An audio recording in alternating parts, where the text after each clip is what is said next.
بات کرنے کے لیے ہمارے ساتھ موجود ہیں وفاقی وزیر برائے planning development and special initiatives Ahsan Iqbal صاحب۔ احسن صاحب بہت بہت شکریہ ساتھ دینے کو۔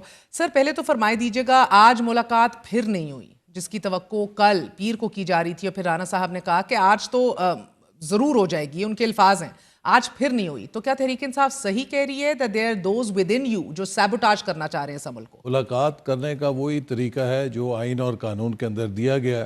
ہماری جب ملاقاتیں ہوتی تھیں تو ہمیں تو نہ وکیل سے ملنے کی اجازت تھی، اور اپنی فیملی سے بھی ایک دفعہ ہفتے میں وہ 3 4 گھنٹے بیٹھتے تھے، کبھی ہوتی تھی کبھی نہیں ہوتی تھی۔ تو ان کو تو بہت پریویلیج ہے، یہ تو عدالت کے اندر جیل کے اندر پریس کانفرنس کرتے ہیں، اپنے وکلاء سے ملتے ہیں۔ تو ایسی حکومت کی اگر نیت میں کوئی خرابی ہو تو پھر تو خان صاحب کسی سے بھی نہیں مل سکتے۔ اچھا، نیت میں ابھی تک تو جس سے ملے ہیں سر، وہ آپ لوگوں کی بدولت نہیں ملے، وہ عدالتوں نے ان کو فیسیلیٹیٹ کیا، حکومت نے نہیں کیا۔ مگر اگر نیت میں فقدان نہیں ہے تو کیا اختیارات میں کمی کی وجہ ہے؟ کیونکہ ابھی ہم بات کر رہے تھے مذاکراتی ٹیم کے اہم رکن صاحبزادہ حامد رضا صاحب سے بھی، وہ کنونسڈ ہیں اس بات پہ، وہ کہتے ہیں کہ جو ہم ماحول چاہ رہے ہیں، جو انہوں نے آج پریس کانفرنس کی، ان مانیٹرڈ ان فیٹرڈ، نہ کیمرے ہو نہ ڈیوائسز ہو نہ تھرڈ پارٹی ہو، سکون سے 1.5 2 گھنٹے ہم طویل نشست کر سکیں، وہ جو ایک ڈیتھ سیل ہے اس میں تو کہتے ہیں ہم 4 بندے بیٹھتے ہیں، 3 دروازے سے لٹک رہے ہوتے ہیں باہر، تو وہ یہ ماحول فراہم کرنے کی پوزیشن میں آپ لوگ میں تو آپ کو کہوں نا کہ بڑا آسان ہے۔ خان صاحب نے جو بینچ مارکس قائم کیے ہیں، ہم ان بینچ مارکس سے بہتر ہی انہیں دے رہے ہیں۔ جو ہماری ملاقات تھی، مجھے یاد ہے ایک دفعہ میری فیملی آئی تھی تو 3 گھنٹے وہ انتظار کر رہے تھے، مجھے اطلاع دی گئی کہ آپ کی فیملی آئی ہے، ملاقات کروانی ہے۔ تو میں نے کہا کہ مجھے پھر لے جائیں، وہ جب انتظار کر رہے ہیں۔ اور کہا جی ابھی وہ جنہوں نے ویڈیو اور آڈیو ریکارڈنگ کرنی ہے وہ ٹیم نہیں آئی، تو اس کا انتظار کر رہے ہیں، پھر آپ کی ملاقات۔ آپ گزر چکے ہیں اس پورے عمل سے نا۔ اسی کے اوپر رانا صاحب نے تجویز بھی دی دوسری نشست میں کہ نوٹ پیڈ اور پین لے جائیں، جو لکھنا ہے لکھ کے بھیج دیں، مگر وہ انہوں نے وہ بھی رد کر دی۔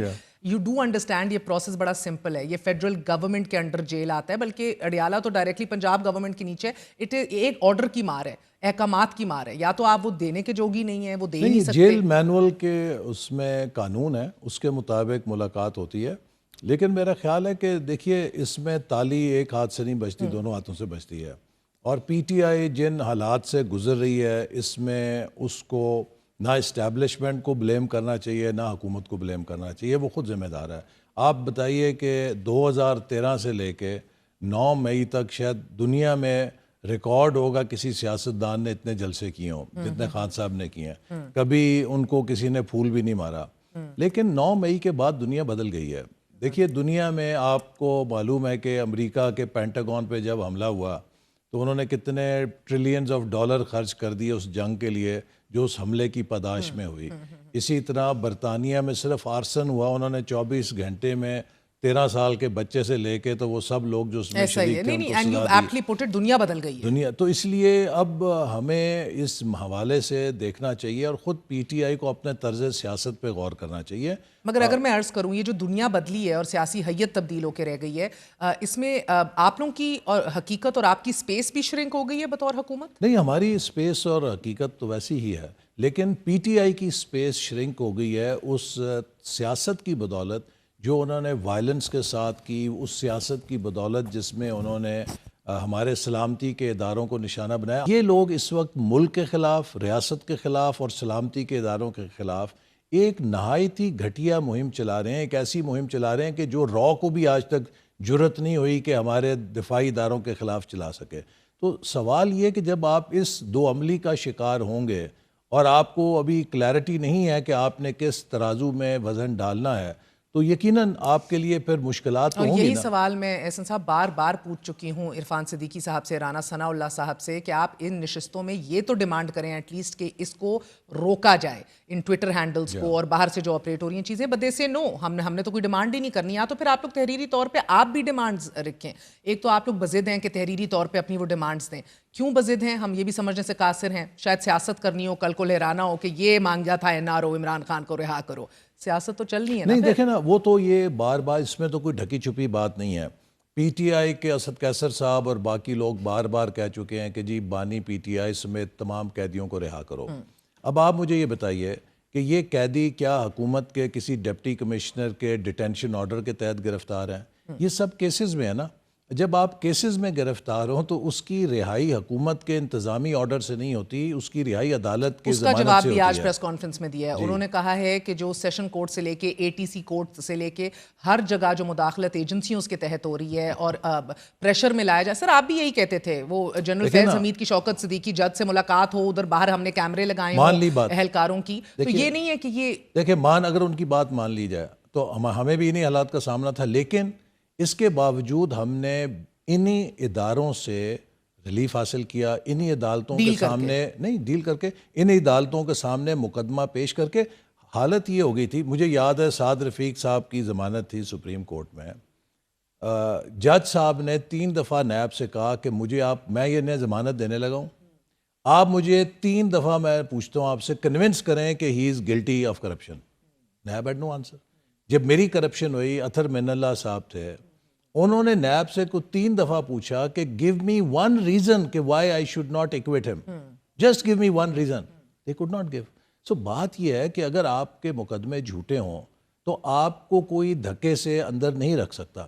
لیکن آپ مجھے یہ بتائیں کہ دنیا کا کون سا ملک اور قانون ہے کہ جس میں آپ 50 ارب روپے جو ملک کے خزانے میں جمع ہونا چاہیے اس کو کسی کے پرائیویٹ سیٹلمنٹ میں جمع کرا دیں اور آپ سے پوچھا نہ جائے یا کہا جائے گا جی آپ سیاسی قیدی ہیں. 190 ملین پاؤنڈ کیس 190 ملین جس کے اوپر سر آپ 17 ماہ کی حکومت سے آپ کا پوری کی پوری جماعت لگی. مجھے لگتا ہے یہ شاید وہ کیس ہے کہ جس کے اندر بہت سے لوگوں کے قریب اوپن اور شٹ کنوکشن ہے، مگر پھر بھی فیصلہ نہیں آ رہا سر. دوسری دفعہ مؤخر ہو چکا ہے. عمران خان کہہ رہے ہیں مجھ پہ دباؤ کے طور پر اسے مؤخر کیا جا رہا ہے. دباؤ کے طور پہ نہیں، وہ تو دیکھیے اس میں تو کوئی دو رائے نہیں ہے کہ برطانیہ نے 190 ملین پاؤنڈ دیا پاکستان کو، پاکستان کے خزانے میں آنا چاہیے تھا. وہ خزانے میں جمع کرانے کی بجائے سپریم کورٹ میں جرمانے کا ایک اکاؤنٹ جو کسی شخص کا تھا، ادھر اس کو وہ بلیک منی جو اس کی پکڑی گئی تھی پاکستان میں اسے وائٹ منی کر کے دے دی گئی کہ اپنا جرمانہ ادا کر دو یہاں پہ. کیا یہ جرم نہیں ہے؟ اسی طرح جو شخص پوری دنیا سے کہتا تھا کہ رسیدیں دکھاؤ، اوے رسیدیں دکھاؤ، آج جب اسے کہا جاتا ہے کہ یہ جو تحائف آپ نے بیچے ہیں ان کی رسیدیں دکھا دو، جب وہ رسیدیں پیش کی گئیں ایک ایک رسید بوگس اور جعلی نکلی. کل اس کا بھی فیصلہ ہے اسلام آباد ہائی کورٹ سے کہ جو بعد میں رولز بنے وہ ان پہ لاگو نہیں ہوتے. بڑا تفصیلی فیصلہ. لیکن میرا مقصد یہ ہے کہ وہ رسیدیں جو انہوں نے دکھائیں سب بوگس نکلی نا، وہاں دکان ہی موجود نہیں تھی جس دکان کی رسیدیں تھیں. اور پھر یہ ہوا کہ وزیر اعظم کے تحفوں کی مالیت ان کو جو سٹاف کو تحفے ملے ان سے کم ہے، یعنی کہ اپنے تحفے انڈر ویلیو کیے. آپ مجھے بتائیں کہ وہ کون سا ملک ہے یا کون سا ایسا پروٹوکول ہے کہ جس میں سربراہ مملکت کو سستا تحفہ دیا جائے اور اس کے سٹاف کو مہنگے تحفے دیے جائیں. ان چیزوں کی رسیدیں دکھا دیں، باہر آ جائیں. ٹھیک ہے، مگر مجھے ایک بات بتائیے گا بحیثیت ایک وفاقی وزیر and somebody who again as I say you've gone through all these phases، ان کے الفاظ ہیں ان مانیٹرڈ ان فیٹرڈ ماحول فراہم کیا جائے. آپ کی حکومت یہ فراہم کرنے کی پوزیشن میں ہے سر؟ نہیں، انہیں وہی ماحول دیا جائے گا بالکل جو کہ انہوں نے ہمیں فراہم کیا تھا. آئی تھنک اس میں کوئی لیول پلینگ فیلڈ ہونی چاہیے اور ان کو جو آئین اور قانون کے تحت سہولت ہو سکتی ہے وہ دی جائے گی، کوئی ان کے ساتھ زیادتی نہیں ہوگی. لیکن یہ لاڈلے نہیں ہیں کہ یہ سپریم کورٹ